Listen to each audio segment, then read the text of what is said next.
हाय, good morning, सत श्री अकाल, आदाब, नमस्कार, वनकम, जय हिंद। कैसे दोस्तों? मैं हूं आपका अपना लाला डॉक्टर, छोटा सा डॉक्टर, प्यारा सा डॉक्टर, डॉक्टर नवनीत कालरा। और टॉपिक देखने में तो आपको छोटा सा लग रहा होगा, लेकिन बड़े छोटे भी कारण होते हैं इस बीमारी के और बड़े कारण भी होते हैं। मैं बात कर रहा हूं पैरों में सूजन का आ जाना। ठीक है, पैरों में सूजन अक्सर कंप्लेन होती है लोगों की। ज़्यादातर समय छोटी मोटी बातें होती हैं, हमारे लाइफस्टाइल से जुड़ी हुई बातें होती है जिसके कारण पैरों में सूजन आ जाती है, लेकिन कई बार बहुत बड़े बड़े कारण भी होते हैं। इसीलिए पूरा वीडियो देखिएगा और ये भी बताऊंगा कि कौन कौन से टेस्ट कराने चाहिए। और ट्रीटमेंट तो वही होता है जिस चीज़ का कारण होता है, और कारण बहुत सारे हो सकते हैं। सबसे पहले आपको बता दूं कि ये सूजन एक पैर में भी हो सकती है, दोनों पैरों में भी हो सकती है। सूजन पिटिंग एडिमा बोलते हैं अंग्रेजी में, सूजन को एडिमा बोलते हैं। तो पिटिंग एडिमा भी हो सकता है, नॉन पिटिंग भी हो सकता है। पिटिंग मतलब हाथ दबाएं तो वहां पे गड्ढा पड़ जाए। ऐसा ज्यादातर उन केसेस में होता है जब पानी इकट्ठा हो जाता है ना। तो पिटिंग एडिमा उसको बोलते हैं, जहां गड्ढा पड़ जाए। तो एक पैर में भी हो सकती है, दोनों पैरों में भी हो सकती है। ठीक है, तो कारण इस बात पे भी डिपेंड करता है कि एक पैर में है या दोनों पैरों में है। एक पैर में अगर सूजन आ रही है तो भाई कोई इन्फेक्शन भी हो सकता है, सेलुलाइटिस हो गई, कोई चोट भी लग सकती है ना।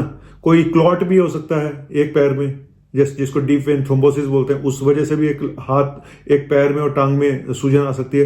तो एक साइड में अगर सूजन है तो डिफरेंट कारण हो सकते हैं। गाउट भी हो सकता है, किसी का यूरिक एसिड बढ़ गया तो उसकी वजह से उसके हाथ पैर में सूजन आ गई और दर्द हो रहा हो। तो एक पैर में सूजन आना कुछ अलग कारण होते हैं, लेकिन मैं आज जो बात कर रहा हूं ज्यादातर कि दोनों पैरों में सूजन आ रही है तो इसके क्या कारण होंगे। पहले छोटे मोटे कारण बता देता हूं कि हमारे जो रोजमर्रा के हैं कि ज्यादा देर तक हम खड़े रहते हैं, उसकी वजह से सूजन आ सकती है। ज्यादा देर तक बैठे रहते हैं तो भी सूजन आ सकती है। ठीक है, और भी बड़े सारे ऐसे छोटे मोटे रीजंस हैं कि अगर आपका वजन बढ़ गया है तो उसकी वजह से भी सूजन आ सकती है ना। आप जरूरत से ज्यादा नमक खा रहे हो, उसकी वजह से वाटर रिटेंशन होना ना शुरू हो गया हो तो चेक करें कहीं आप जरूरत से ज्यादा नमक तो नहीं खा रहे। कई महिलाओं में प्री मेंस्ट्रुअल टेंशन, मतलब जब महीना आने वाला होता है तो वाटर रिटेंशन होना शुरू हो जाता है, वजन बढ़ जाते हैं और पैरों में सूजन आ सकती है। प्रेगनेंसी में भी देखा गया है कि पैरों में सूजन आ सकती है। स्पेशली एक बीमारी होती है प्री एक्लेम्पशिया, यानी कि जिसमें कि प्रोटीन आना शुरू हो जाता है यूरिन में और बीपी बढ़ जाता है और साथ में फ्लूइड रिटेंशन होना शुरू हो जाता है। इसको बोलते हैं प्री एक्लेम्पशिया और ये होती है प्रेगनेंसी में। ठीक है, इसके अलावा कुछ दवाइयां भी होती हैं। कोई दवाइयां ऐसा कर सकती हैं जो पैरों में सूजन कर सकती हैं, जैसे कि एक बीपी की दवा होती है कैल्शियम चैनल ब्लॉकर। इसके अलावा स्टेरॉयड हो गए, इवन पेन की जो दवाइयां होती हैं वो ऐसा कर सकती हैं। इसके अलावा कुछ डिप्रेशन की दवाइयां ऐसा कर सकती हैं। कुछ कंट्रासेप्टिव पिल्स होते हैं वो ऐसा कर सकते हैं। तो ध्यान रखिए आप कोई ऐसी दवा तो नहीं खा रहे हो जिसकी वजह से सूजन बढ़ रही हो। और एक बात मैं बताऊं, शुगर के पेशेंट में एक मेडिसिन आती है पाइग्लिटाजोन, उसकी वजह से भी मैंने देखा वाटर रिटेंशन होता है। तो जिन लोगों को ऑलरेडी पानी भरा हुआ है उन लोगों के लिए अच्छी मेडिसिन नहीं है पाइग्लिटाजोन, और स्पेशली जिन लोगों का वजन ज्यादा है उनके लिए तो बिल्कुल भी अच्छी दवा नहीं है। ठीक है, अगर आपके अंदर प्रोटीन की कमी हो जाए, सीवियर डिफिशिएंसी प्रोटीन की हो जाए, खून की भी कमी है, तो भी सूजन आ सकती है। ठीक है, और इसके अलावा जो है कोई भी अब मैं आता हूं बड़ी प्रॉब्लम्स पे। ठीक है, जैसे कि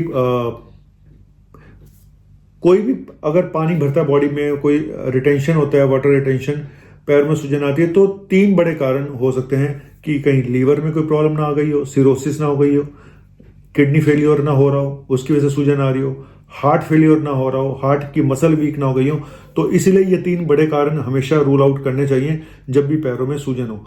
ब्लड क्लॉटिंग का मैं बता ही चुका हूं कि डीप वेन थ्रोम्बोसिस अगर है तो जनरली एक पैर में होती है, काफी पेन है, रेडिश हुई पड़ी है, हल्का फुल्का फीवर भी आ सकता है।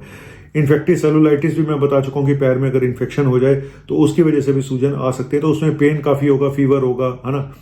और ये भी देखा गया कुछ लोगों में अल्कोहल, जो लोग शराब पीते हैं तो उनमें भी वाटर रिटेंशन हो जाता है, तो उनमें भी सूजन आती है।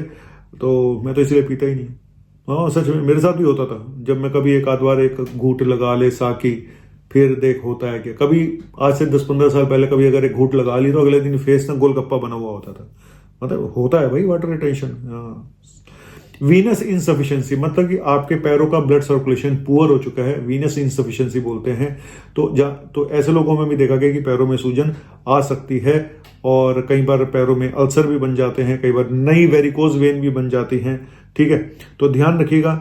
तो लिम्फेडिमा एक नाम की बीमारी होती है कि पैरों का जो लिम्फेटिक्स हमारा सिस्टम है उसमें गड़बड़ आ गई, लिम्फ जो है फ्लो है, ब्लड, एक तरह से ये भी ब्लड सर्कुलेशन की प्रॉब्लम ही आप मान लीजिएगा, है ना। तो ये भी एक कारण हो सकता है। अगर आप शूज आपके बहुत टाइट हैं, है ना, तो उसकी वजह से भी ऐसा हो सकता है। तो ध्यान रखें कि आप जो पहन रहे हैं जूते वो बहुत अच्छे होने चाहिए और सॉफ्ट होने चाहिए। लोग ना कपड़ों पे पैसा खर्च कर लेते हैं, जूतों पे पैसा नहीं खर्च करते। मैं हमेशा बोलता हूं कि भाई आपको सारा दिन इन जूतों पे खड़े होना पड़ता है, तो जूते हमेशा अच्छी क्वालिटी के होने चाहिए, भले ही और कहीं पे भी कंजूसी आप कर लीजिएगा। ठीक है, तो मैंने आपको काफी सारे रीजन बता दिए हैं जिसकी वजह से पैरों में सूजन आ सकती है। और क्या है वो भी बता देता हूं, करना क्या है वो भी बता देता हूं। देखिए करना क्या है, पहले तो डिटेल में हिस्ट्री लो पेशेंट की कि कहीं उसको कोई ऐसी प्रॉब्लम तो नहीं हो रही है। फिर क्या उसको फीवर आ रहा है, क्या चलने में सांस तो नहीं फूलती है, कोई जॉन्डिस तो नहीं है, कोई यूरिन में प्रोटीन तो नहीं आ रही है। तो किडनी, लीवर, हार्ट, इन सब की हिस्ट्री लेनी बहुत जरूरी होती है। टेस्ट जो है, एक तो रूटीन टेस्ट सारे होंगे, पूरे टेस्ट कराइएगा, अल्ट्रासाउंड, एक्सरे चेस्ट, पैरों के डॉपलर भी कराना पड़ सकता है, वीनस स्टडी, आर्टीरियल स्टडी दोनों कराइएगा। इसके अलावा अगर जरूरत पड़ेगी तो इकोकार्डियोग्राफी भी करा के देख सकते हैं। इसके अलावा कई बार अगर हमें लगता है, डाउट होता है, तो सीटी स्कैन भी करा के देख सकते हैं, क्योंकि कई बार लिम्फेटिक ऑब्स्ट्रक्शन जो होता है, लिम्फेडिमा कैंसर की वजह से भी होता है, कई बार बड़े बड़े टेस्ट भी होते हैं। लेकिन एक और मैं आपको बताऊंगा, साइक्लिकल इडिमा लेडीज में होता है जो बिना किसी रीजन के हो जाता है, तो उसको साइक्लिकल इडिमा कहते हैं। तो उसका कोई रीजन नहीं होता। मैंने ज्यादातर कारण ऐसे देखे जहां पे कोई कारण बड़ा निकलता नहीं है, छोटे मोटे कारण ज्यादा होते हैं। लेकिन फिर भी अगर इस तरह का पैरों में सूजन आती है तो इसको हल्के में ना लें, डॉक्टर को जरूर जाके दिखाएं। और अगर कोई ऐसी दवा चल रही है, स्पेशली एम्लोडिपिन नाम की दवाई बहुत दी जाती है बीपी के लिए, अगर आप लंबे समय से खा रहे हैं तो हो सकता है कि आपकी दवा ही आपका बेड़ा गर्क कर रही हो। दूसरी पाइग्लिटाजोन नाम की दवाई मैंने शुगर की बताई, वो भी ऐसा कर सकती है। तो कुछ दवाइयां हैं, पेन किलर हैं, इनको आप बिना डॉक्टर से पूछे ना लें। तो कैसा लगा ये टॉपिक आज का? अगर अच्छा लगा हो तो बल्ले बल्ले, नहीं तो कोई बात नहीं, कोशिश करेंगे अगली बार और बढ़िया वीडियो बना। हाँ चलो, थैंक यू, शुक्रिया। जाती हूं मैं, जल्दी है क्या? जल्दी बहुत है भाई, क्लिनिक करने के बाद हिम्मत तो बचती नहीं वीडियो बनाने की। अब वैसे भी आप लोग सब्सक्राइब नहीं करते तो मैं क्या वीडियो बनाऊं, छोड़ो यार, बाय। बड़े दुखी मन से जा रहा हूं आज मैं। कोई फॉलो नहीं करता, कोई सब्सक्राइब नहीं करता। पुराने सब्सक्राइबर हैं, नए वाला